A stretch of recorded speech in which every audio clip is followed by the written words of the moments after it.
Hello everyone, today I'm going to be doing a deck profile on my Messiah deck. This is going to be more on Harmonics Messiah, not the order card, Harmonics Messiah.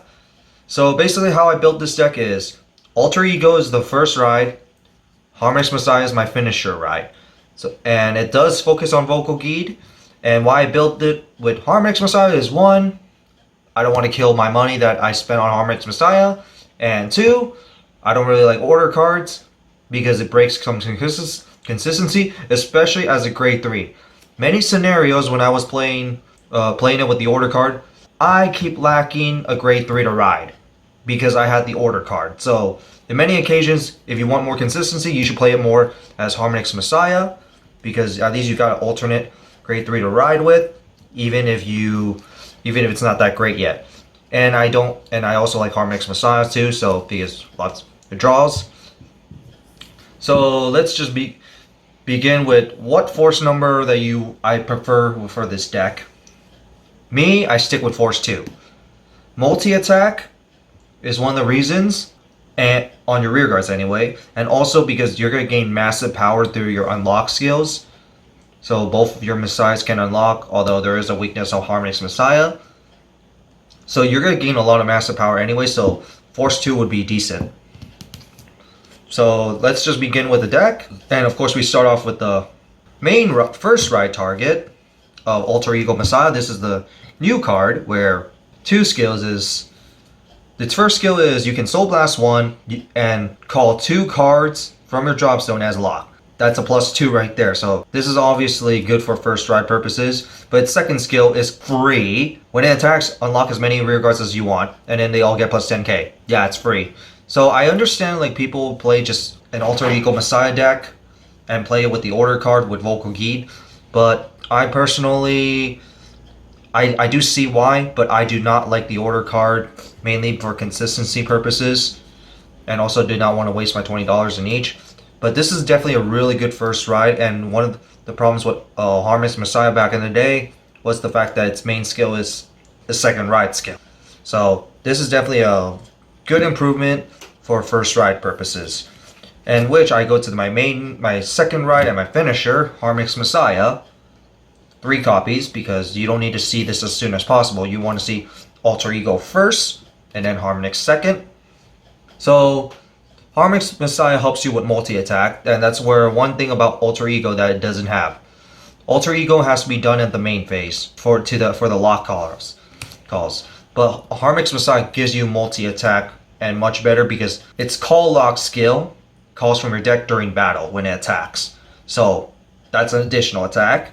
You also get massive draw with its second skill, where you can counterblast 1 at the end of the battle. So that's one thing that's not as good as Alter Ego. You discard 1 card, counterblast 1, discard a card, unlock all your rear guards, they get 15k, and you draw a number of cards equal to the unlock card. So massive draw, a lot of power, more than Alter Ego, but you don't get the trigger effects, so that is kind of a weakness there, but still a better finisher for multi-attack. So yeah, and for another card, I run the new Volkogode, which is a grade 4 with 30,000 power. So of course you're not going to be able to ride this, and if you do try to call it, it gets retired. So one of the things that you would do is that you would lock call it with Harmonics Messiah when it attacks, or just lock call it with Alter Ego. Remember, like, there is the order card that you could just unlock it during the battle.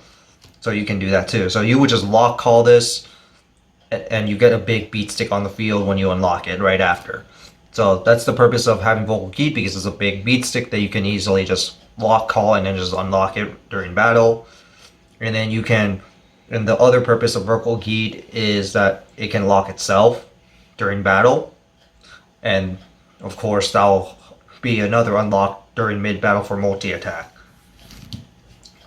But at the same time, you could get away with running 3 because you don't want to see that many on your hand most of the time, but there is ways to lock call it from your hand too, so there are ways to deal with it. The only downside is that there's no shield value for grade 3s or higher, so that will be a downside. You're going to be losing shield value. but you're drawing a lot of cards with Harmonics Messiah, so you should be fine.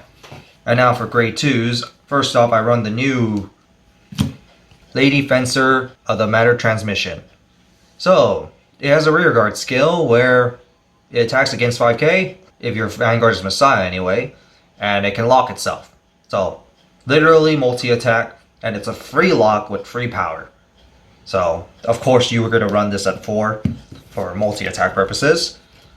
And then we continue off with the replacement for Lady Battler of the Black Dwarf. So this one just lets you, it basically does what Lady Battler does. Attack, although this one works at the end of the battle, so that's an upside. Counter Blast, and then you can call a card from your hand as lock it and draw a card. While Lady Battler requires you to do a Soul Blast. So Soul is very hefty in this deck, for your standard Messiah deck anyway. So, and Counter Blast is barely used that much, so you don't really have much Counter Blast issues, you just mostly have Soul Blast issues. So this being a Counter Blast is definitely an upside, and the another upside was that this happens at the end of the battle. So if for some reason you have this on the field, you lock itself, at the end of the battle this card attacks, you can use its skill and call something from your hand on top of this one as lock, so that's an additional attack. And then for removal purposes, I run the Blast Monk because removal, and it can give you a free soul charge along with it, but it's removal. And now, so that's my grade 2s. Now for my grade 1s, I run the 4 Destiny Dealers because it's a +1 and it's 1 additional lock card, and there's really no other better grade 1s to run. So, and Destiny Dealer is still pretty good. Next, I run this little boxer vacuum man thing that I cannot pronounce. So you can run this at 4, so its skill is when this card is unlocked, it could be by anything, even by the end phase lock, you draw a card, but the ability of the name can only be used once per turn. So it's a +1. This is basically your alternate call for Volkogode. If you can't call your Volkogode, you call this and you get additional draw. It's another target too, a lock target. You could run 4 if you want, like I said, but it's only, the card name can only be used once per turn, so you don't really need to have that many. Next, I run 2 grade 3 searchers because, like I said in the cross video, I'm not gonna buy 4 copies just for one day to replace 2 copies of it, and these cost like, at least for the Link Joker one, it costs like $8 to $10, so I'm not gonna be replacing $8 to $10 cards just to replace 2 copies of it one day. So for alternative purposes, I play Cetron Wing, which can Soul Blast to lock itself if your Vanguard is Harmonics Messiah or you have a lock card on the field for a counter charge. Like I said, counter charge is not, Counter Blast is not too hefty in this deck, but sometimes it will be helpful, so you do have the option at least. So that's pretty much the main deck. Technically everything is main deck because now the trigger lineup, I do go for the 8 crits, the 4 draw PGs, the 4 heals, and of course the last card being my starter, Neon Messiah. Alright, so that's it for my Harmonics Messiah deck, not my regular Alter Ego Messiah deck focusing on order. So, hope you guys enjoyed this video. I know it took like 2 weeks after the release date of Silver Dust Blaze, but that's because my cards got delayed through shipping because fires in California. So other than that, have a nice day.